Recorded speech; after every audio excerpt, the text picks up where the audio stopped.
الحمد لله رب العالمين الصلاة والسلام على رسوله الكريم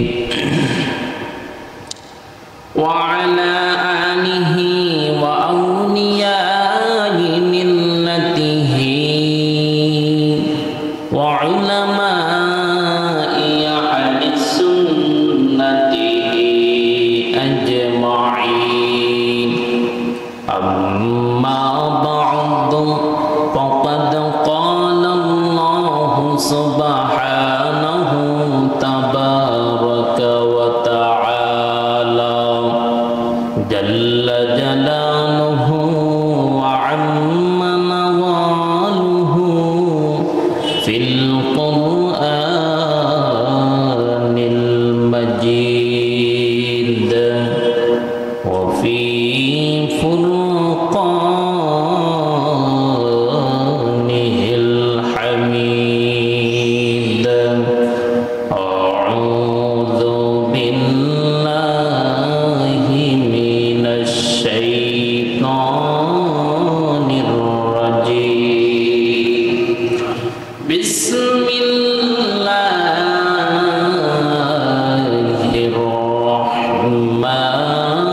الرحمن الرحيم ذلك الذي يبشر الله عباده الذين آمنوا وعملوا الصالحات قل لا أسألكم عليه أجرا إلا المودة في القربى صدق الله العظيم وصدق رسوله النبي الحبيب الكريم ونحن على ذلك من الشاهدين والشاكرين الحمد لله رب العالمين إن الله وملائكته يصلون على النبي يا أيها الذين آمنوا صلوا عليه وسلموا تسليما اللهم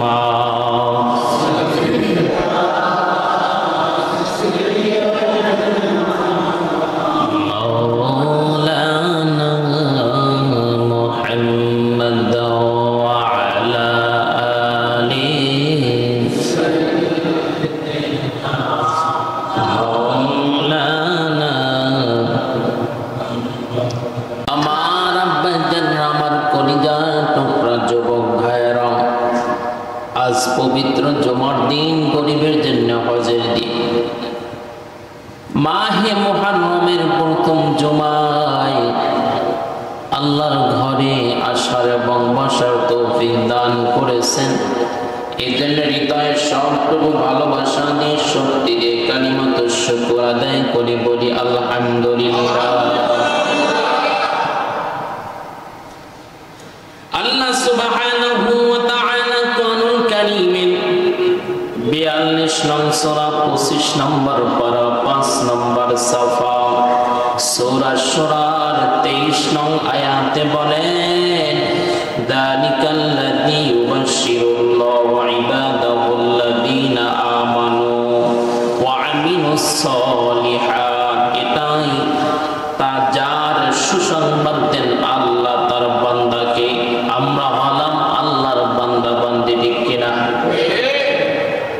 আল্লাহ সুবহানাহু ওয়া তাআলা বলেন আল্লাযীনা আমানু যারা ঈমান এনেছে ওয়া আমিলুস সালিহাত ও নেক কাজ করেছে সৎ কাজ করেছে তাদের জন্য বলেন কুল লা আসআলুকুম আলাইহি আজরা কুল হে আমার হাবিব হে আমার মাহবুব নবী গো আপনি তাদেরকে বলুন তোমাদের কাছে আমি কি কিছু চাই না এর জন্য কোনো প্রতিদান, রিসালাতের জন্য কিছু চাই না, ইল্লাল মাওয়াদ্দাতা ফিল কুরবা, শুধু আমি চাই আমার আহলে বায়াত আমার আওলাদের জন্য একটু ভালোবাসা। এই আয়াতের তাফসীর, এই আয়াতের তাফসীর করেন কোন সাধারণ আমার মতো আপনার মতো মানুষ নয়। আল্লাহ ইমাম জামাখশরী রাহিমাহুল্লাহ তার তাফসীরে কাশাফে ব্যাখ্যা করে বিশ্লেষণ করে কুল্লা আসআলুকুম আলাইহি আজরা ইল্লাল মাওয়াদ্দাতা ফিল কুরবা। আল্লাহ বলেন হে আমার হাবিব, হে আমার মাহবুব, আপনি বিশ্ববাসীদেরকে জানাইয়া দিন রিসালাতের জন্য তোমাদের কাছে আমি কিছু চাই না। আমার নবী আমাদের কাছে কিছু চাই না, শুধু একটাই চাই, সেটা হলো নবী বলেন, আল্লাহ বলেন হাবিবকে শিখাইয়া দিলেন, জানাইয়া দিলেন, হাবিব আপনি বিশ্ববাসীদেরকে জানাইয়া দেন রিসালাতের জন্য কিছু চাই না, শুধু চাই আমার আহলে বাইতের জন্য ভালোবাসা। আহলে বাইতের ভালোবাসা কোরআনে আছে কিনা? বন্ধুজন আমার ভাইরা, অসংখ্য অগণিত ওয়াকিআত হাদিসে মুবারাকা দ্বারা, ঘটনা দ্বারা, কথা দ্বারা অনেক ফজিলাত রয়েছে আহলে বাইতের। আহলে বাইতকে ভালোবাসা সম্পর্কে সংক্ষিপ্ত আকারে আমরা জানি, তারপর আপনাদেরকে টাচ করে যাচ্ছি। ইরাকের পাহলান জুনায়েদ বাগদাদি কে বলেন?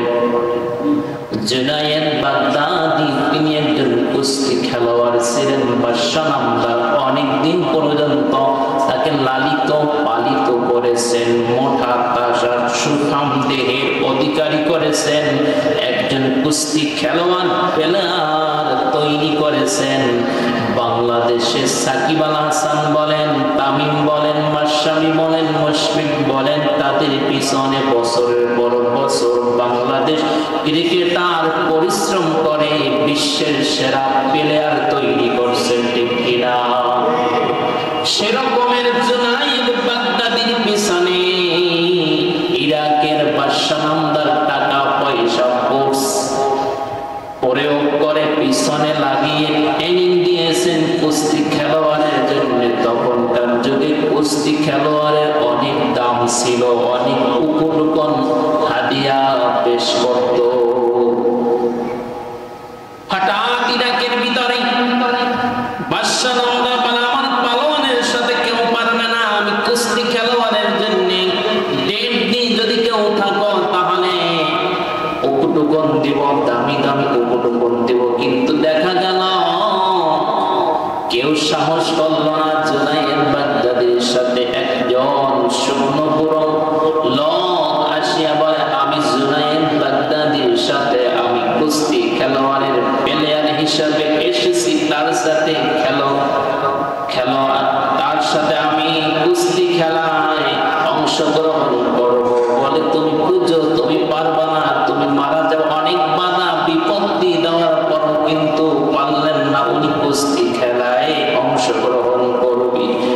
সংক্ষিপ্ত আকারে এইবার কুস্তি খেলা শুরু হয়ে গেছে। আম্পায়ার বাঁশি ফু দিলেন, দেওয়ার সাথে সাথে কুস্তি খেলোয়াড় জুনায়েদ বাগদাদির কানে যে বলে, ও জুনায়েদ বাগদাদি, আমি কিন্তু নবীর আওলাদ, আজ তোমার সামনে জান্নাতের পেয়ালাও রয়েছে, জাহান্নামের পেয়ালাও রয়েছে, হাউজে কাউসার রয়েছে, জাহান্নামী পৌঁছ রয়েছে। ও জুনায়েদ, তুমি জান্নাত চাও না জাহান্নাম চাও? উপটুকুন চাও না দয়াল নবীকে চাও?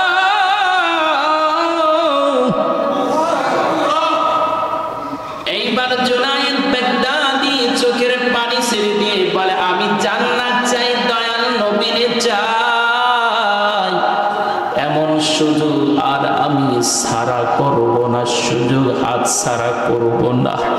জুনায়েদ বাগদাদি চোখের পানি ছেড়ে দিয়ে কাঁদে, কুস্তি খেলা শুরু হয়ে গেছে।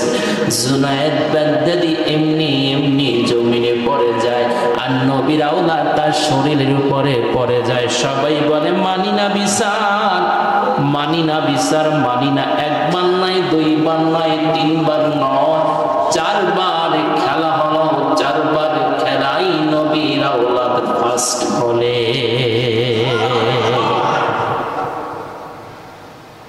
বাদশাহ এলান করে দিলেন জুনায়েদ বাগদাদি হেরে গেছে। বাদশাহ নামদারের দরবার থেকে উপটুকুন ভালো ভালো খাবার সব বন্ধ। তখন একজন আইসা বলে জুনায়েদ বাগদাদি কি হলো? জুনায়েদ বাগদাদি বলে আমি নবী চাই, আমি জান্নাত চাই, জান্নাতের সুখ শান্তি চাই, এই দুনিয়ার সুখ শান্তি চাই না। হঠাৎ জুনায়েদ বাগদাদি মন খারাপ করে নিদ্রায় চলে গেলেন, ঘুমিয়ে গেলেন। মদিনার কামনিওয়ালা আসিয়া বলে জুনায়েদ, আল্লাহ বলেছে আমিও বলেছি রিসালাতের জন্য তোমাদের কাছে আমি কিছু চাই না,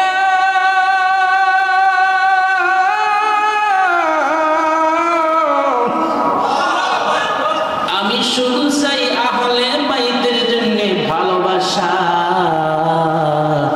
জুনায়েদ বাগদাদি আমার আহলে বাইতকে সম্মান করেছো, মানো আমি নবীকে সম্মান করলাম। আমি নবীকে সম্মান করলাম মানে আমার আল্লাহকে সম্মান করলাম। ও জুনায়েদ, আমি যখন জান্নাতে যাব, জান্নাতে যাওয়ার আগে তোমাকে আমি আগে জান্নাতে নিয়া আমি এরপরে জান্নাতে যাব। আমার আব্বা জান্নাত কলিজার টুকরা যুবক ভাইরা, সে আহলে বাইত কে বলেন নবীর বংশ, ঠিক কিনা? বলে। আর এই মাসে 10ই মুহররম উম্মতের নাজাতের জন্য নবীর দুই কলিজার টুকরা ইমাম হাসান, ইমাম হুসাইন এই মাসে শাহাদাত বরণ করেছেন ইসলামের জন্য। ইসলামের ঝান্ডা উঁচু করে ধরার জন্য, সত্যের পক্ষে, ন্যায়ের পক্ষে, হকের পক্ষে ঝান্ডা নিয়ে ফোরাত নদীর তীরে ইসলামের জন্য, উম্মতের নাজাতের জন্য শহীদ হয়েছে। এই ইসলাম এমনি এমনি ভাই আসে নাই।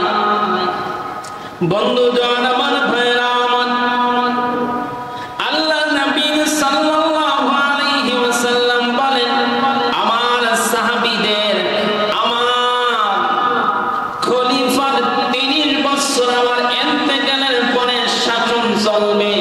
এরপরে আর আমার খোলাফায়ে রাশিদিনদের মাধ্যমে আর কোনো রাজত্ব চলবে না। তখন এক নায়ন্তর চলবে, জুলুম চলবে, অত্যাচার চলবে, গণতন্ত্র চলবে। কিন্তু কত বছর নবীর আহলে বাইতের শাসন চলবে? কথা বলেন, 30 বছর। আবু বকর প্রধান খলিফা নিযুক্ত হলেন, আবু বকর ইন্তেকাল করলেন, আবু বকরের পরে ওমর, ওমর ইন্তেকাল করলেন, ওমরের শাসনের পরে ওসমান শাসন করলেন, ওসমান শহীদ হলেন। এরপরে ওসমান শহীদ হওয়ার পরে আলী তিনিও শহীদ হলেন। এই 4 জন খলিফা শাসন করতে যেয়ে 30 বছরের ভিতরে সব শেষ, মাত্র 6 মাস বাকি। কয় মাস? 6 মাস বাকি। কিন্তু আমার নবী বলে গেছেন আমার আওলাদেরা খোলাফায়ে রাশিদিনরা এবং এই খলিফারা 30 বছর শাসন করবে, এরপরে জুলুম হবে। বন্ধুজান আমার, ভাইরা আমার, এইবার নবীজি সাল্লাল্লাহু আলাইহি ওয়াসাল্লামের আওলাদ ইমাম হাসানকে বলেন, ইমাম হাসান সবাই পরামর্শ করলেন, বসলেন, মিটিং করলেন, বৈঠক করলেন। ইমাম হুসাইনের পক্ষে অনেক সমর্থ ছিলেন এবং মুয়াবিয়ার পক্ষে কম ছিলেন। ইমাম হাসান তিনি খলিফা নিযুক্ত হলেন, নেতা নিযুক্ত হলেন। নেতা নিযুক্ত হওয়ার পরে 6 মাস চলে গেল। কয় মাস? 6 মাস চলে যাওয়ার পরে হাসান দেখলেন মুসলিমদের ভিতরে 2টা পার্ট হয়ে গেছে। না, এটা হতে পারে না, 2টা পার্ট করা যাবে না, ক্ষমতা ছেড়ে দেব, তবু মুসলিম মিলেমিশে থাকো। ঠিক কিনা বলেন? আরে মুসলিম মিলেমিশে থাকো, যদি তাতে আমার যেটা হয় আমি যাব, কিন্তু মুসলিম আমার মুসলিম উম্মাহ মুসলিম ভাইরা মিলেমিশে থাকো। ঠিক কিনা?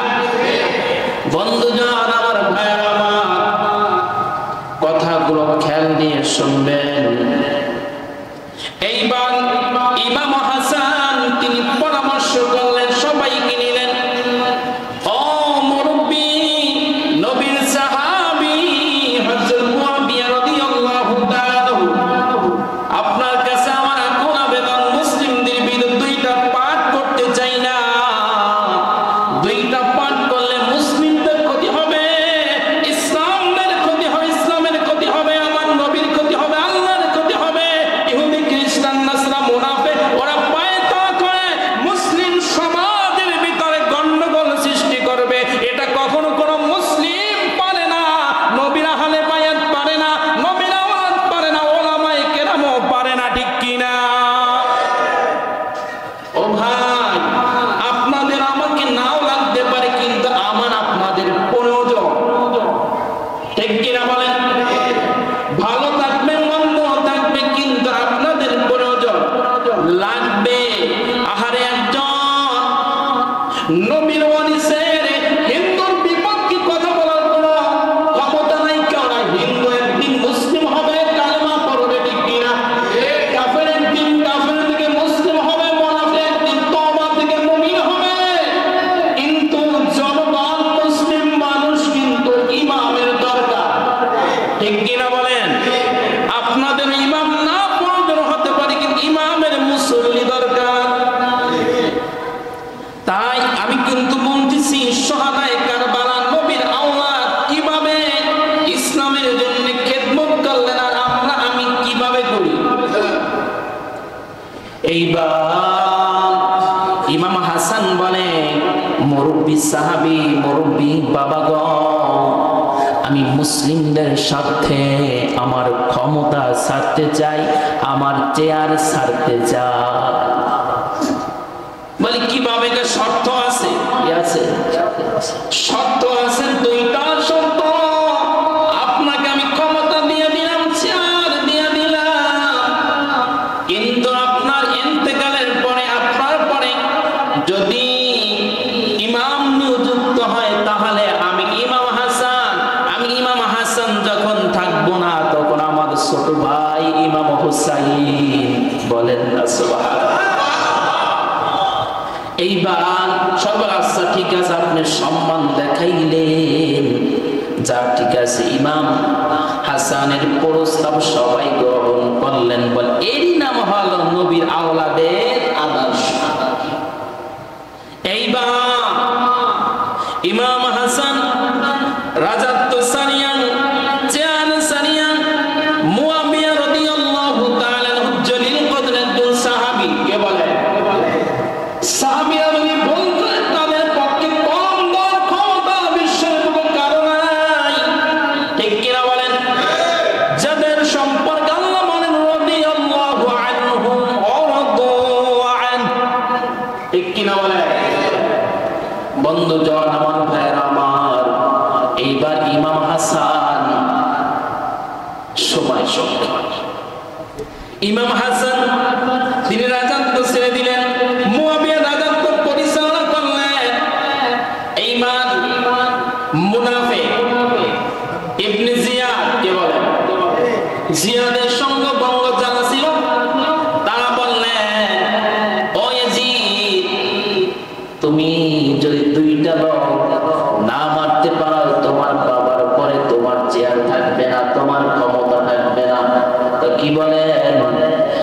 ইমাম হাসান ইমাম হুসাইনকে যদি শহীদ করতে পারো, মারতে পারো, সরাইতে পারো, তাহলে তোমার চেয়ার থাকবে। এইবার ইয়াজিদ আর থেকে ইমাম হাসানের সাথে একটু ছিল, মনোমালিন্য ছিল। কেমন মনোমালিন্য? স্বার্থের মনোমালিন্য। আহারে, আমি অমুকের কন্যা বিবাহ করব, কিন্তু তুমি যখন আমার সামনে থেকে আমার খাবারের প্লেটটা নিয়ে গেলে, তোমাকে ছাড়বো না। ইয়াজিদ ছিল লম্পট, ইয়াজিদ ছিল জেনাকর, ইয়াজিদ ছিল সুদখোর, ইয়াজিদ ছিল ব্যভিচার।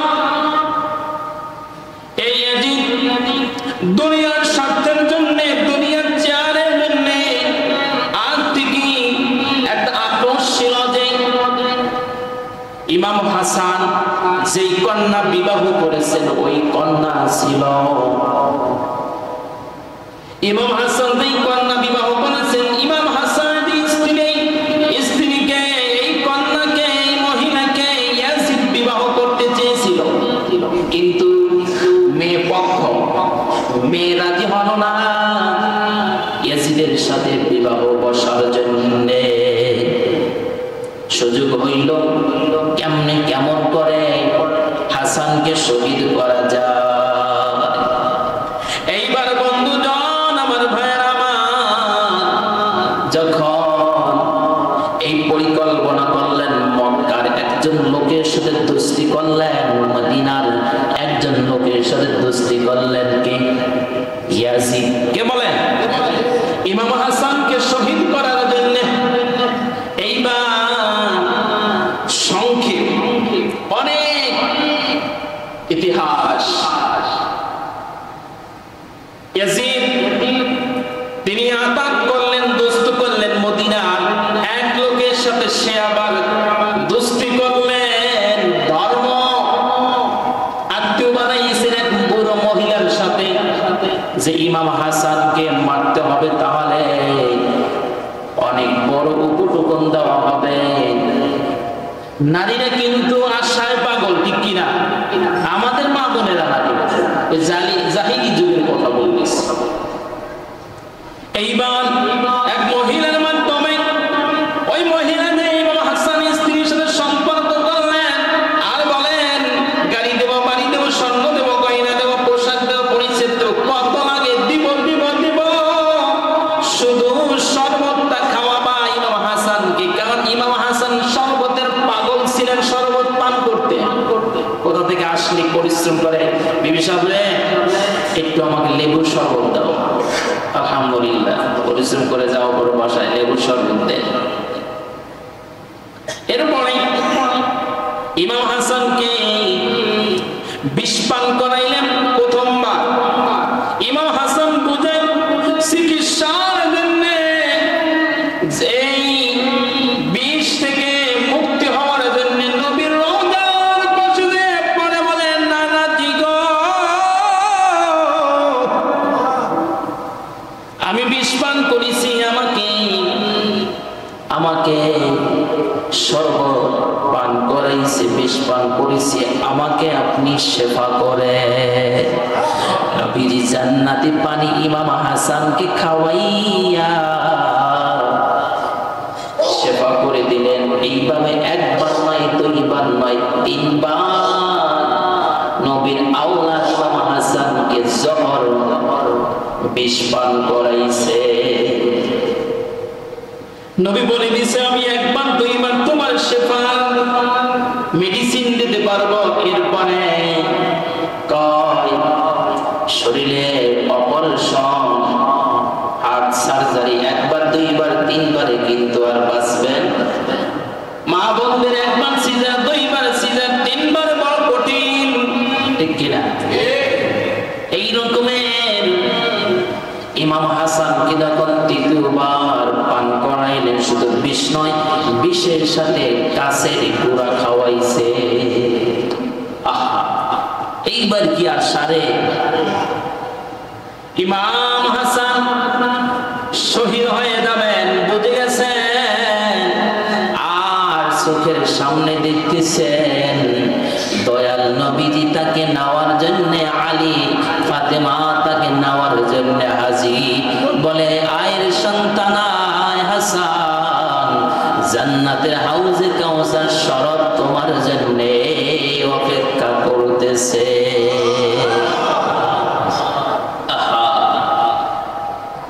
ইমাম হাসান শহীদ হয়ে যাবেন বুঝতে পারছেন। ইমাম হাসানের সন্তান কাসেমকে বললেন, ও আমার সন্তান, তাড়াতাড়ি যাও, তোমার চাচা ইমাম হুসাইনকে ডেকে নিয়ে আসো। ইমাম কাসেম যে তার চাচাকে ইমাম হুসাইনকে নিয়ে আসলেন। নিয়ে আসার পরে ইমাম হুসাইন এসে দেখে ভাইয়ের চেহারা সবুজ হয়ে গেছে, আর বলে, ভাই রে, কি হলো, কি হলো, আপনার চেহারা কেন এরকমের? এইবার ইমাম হাসান বলে, ভাই রে, এই মদিনার শহরে একসাথে জোড়া কবুতরের মতো, পাখির মতো দুই ভাই গলায় গলা দিয়ে চলছি। আজ তোমার ভাই জহর পান করাইছে, বিষ পান করাইছে, একবার নয়, দুইবার নয়। নবীর রওজায় গিয়েছিলাম, নানাজির কাছে গিয়েছিলাম, নানাজি বলেছে তৃতীয়বার তুমি আর সুস্থ হবে না, তৃতীয়বার তুমি শাহাদাত বরণ করবে। বাইরে আমি আর বাঁচব না, আমি শহীদ হয়ে আমাদের নাজাতের জন্যে। এইবার বন্ধুগণ আমার, ভাইরা আমার, যখন ইমাম হাসান শহীদ হয়ে যাবে, ইমাম হাসান যখন শহীদ হয়ে যাবে, এই শহীদ হওয়ার আগে ইমাম হুসাইনকে বলেন, ও ভাই রে, তোমার কাছে ওসিয়ত করে গেলাম, আমার সন্তান কাসেমের সাথে তোমার কন্যা সফিনার বিবাহ দিয়া দিবা। যখন সাবালক সাবালিকা হয়ে যাবে। বন্ধুজন আমার, ভাইরা আমার, এইদিকে বন্ধুজন ভাইরা আমার, যখন ইমাম হাসান শহীদ হলেন, আর ইমাম হাসানকে রাখা হয়েছিল মা ফাতেমার রওজার পাশে। দেখেন এই যে ঘটনাগুলো, প্রত্যেকটা ঘটনা এটা জুলুমকারীদের, জুলুমকারী ঠিক কিনা বলেন, ক্ষমতার জন্য, নিজের কথা, নিজের কর্তৃত্ব টিকাইয়া রাখার জন্য নবীর আওলাদের উপরে ছুরি ধরেছে, ঠিক কিনা বলেন। আর আমরা তো রয়েছি অনেক দূরে, ঠিক কিনা। এজন্য ইমাম হাসান শহীদ হয়ে গেল, কিন্তু এরপরে শুরু হয়ে গেল ইমাম হুসাইনকে শহীদ করবে। কিন্তু বন্ধুজন ভাইরা আমার, কথা সংক্ষেপ। এরপর ইমাম হুসাইনের পিছনে লেগে গেলেন এজিদ, কে বলেন, এজিদ লেগে গেলেন, কিন্তু কোন কর্মী ইমাম হুসাইনের সাথে পারতেছে না। তারা প্রতিষ্ঠিত ছিলেন নবীর বায়াতের উপরে, ঠিক কিনা বলেন। কিন্তু দেখা গেল মুআবিয়া রাদিয়াল্লাহু তিনি অসুস্থ হয়ে পড়লেন।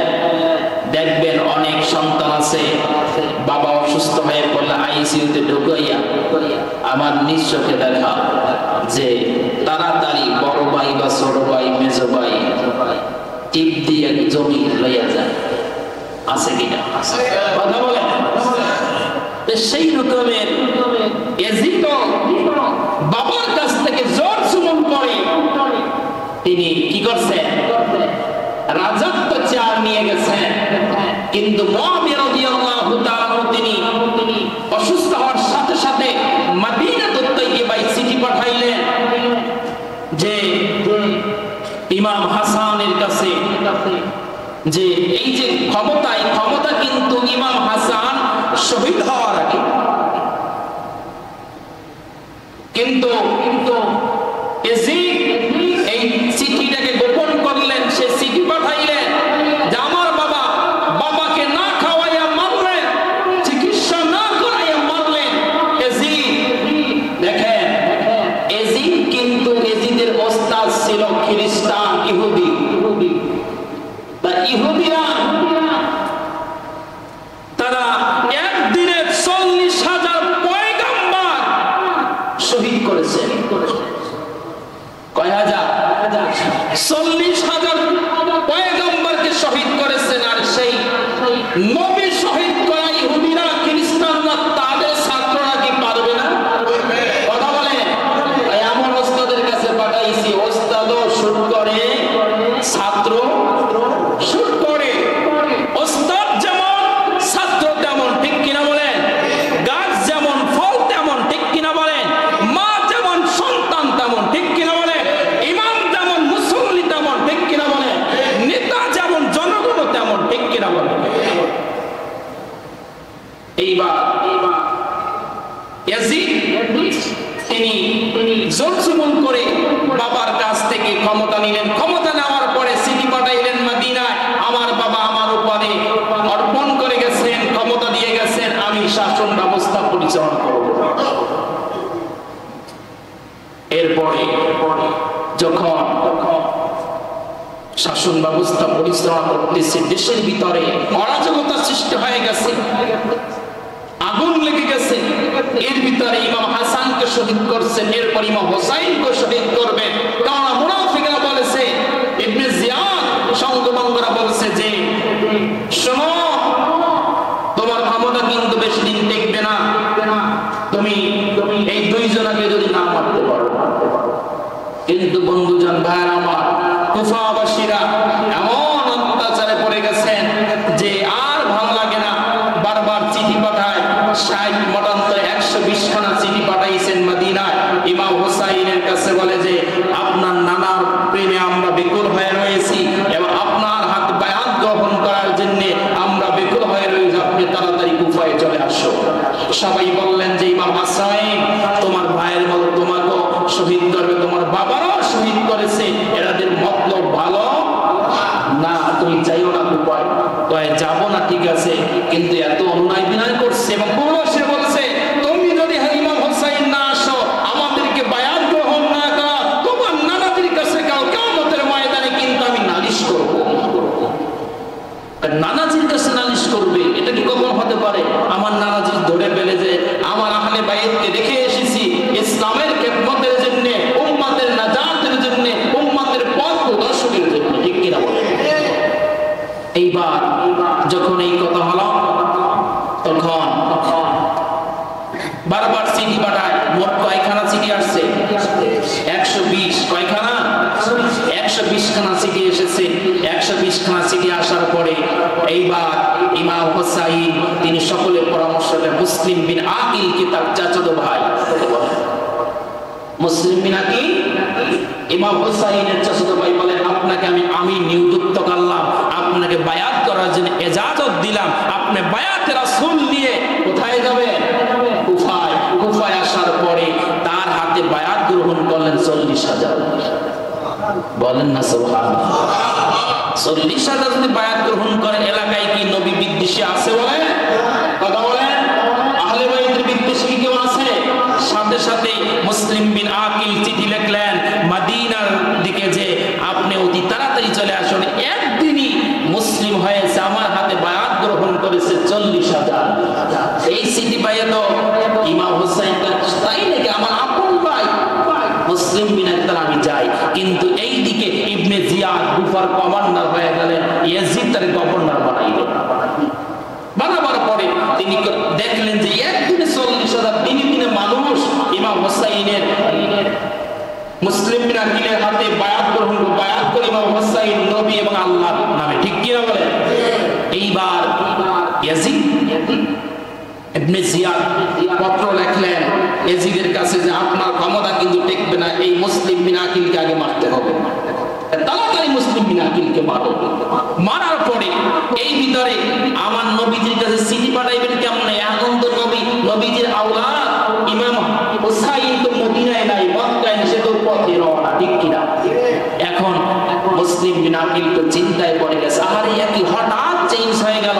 কেননা ইবনে জিয়াদের হুঙ্কারে সবাই কম্পমান, সবাইকে বাঁচাও বাঁচাও বাঁচাও, ঠিক কিনা বলেন?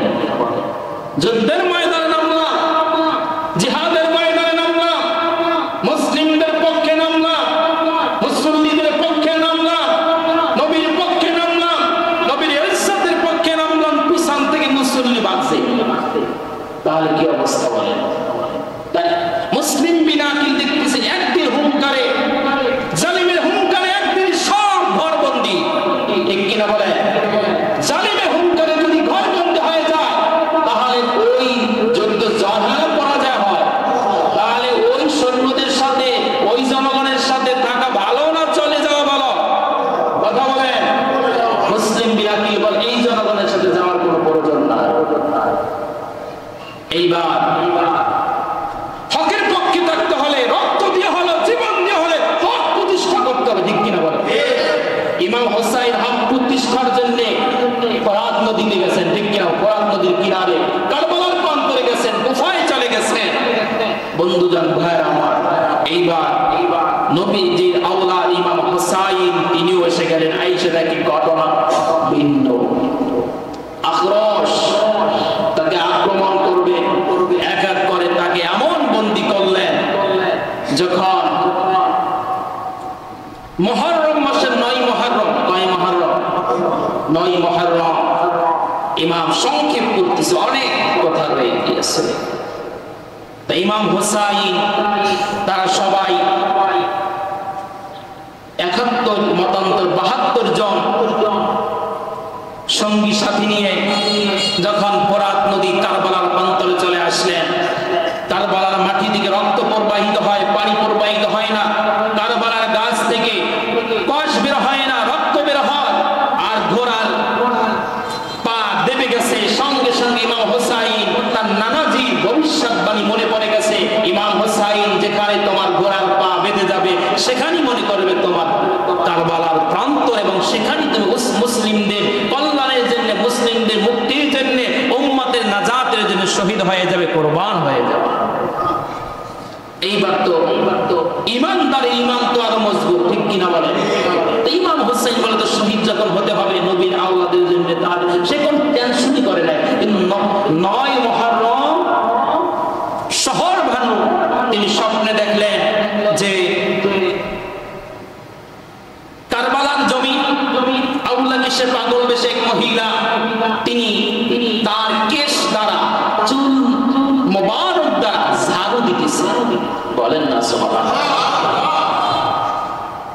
শহর বানু ডেকে বলে, মাগো আপনার পরিচয় কি? আপনি কে? আপনার পরিচয় এটা বলেন। মাগো স্বপ্নে দেখতেছে শহর বানু। এইবার চোখের পানি সেরেক দিয়ে কাঁদে আর বলে, আগামী কালকে আমার আওলাদ ইমাম হুসাইন কারবালার জমিনে উম্মতের নাজাতের জন্য গড়াগড়ি করবে, পাথরগুলো আমার সন্তানের শরীরে লাগবে, ব্যথা পাবে। আমি হলাম ইমাম হুসাইনের হাসানের মা ফাতিমা। বন্ধুজন আমার, ভাইরা আমার, এইবার যখন এই ঘটনা দেখলেন, স্বপ্নে জেগে গেলেন শহর বানু জাগিয়া তার স্বামী ইমাম হুসাইনকে বলতেছে, স্বামী রে আমার,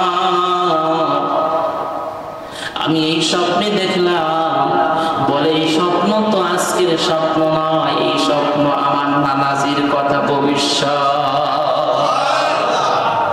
বন্ধুজন আমার, ভাইরা আমার, এই জন্যে আমার নবীর আওলাদ কারবালার প্রান্তরে ফোরাত নদীর তীরে কারবালায় শহীদ হয়েছে। দিয়েছেন।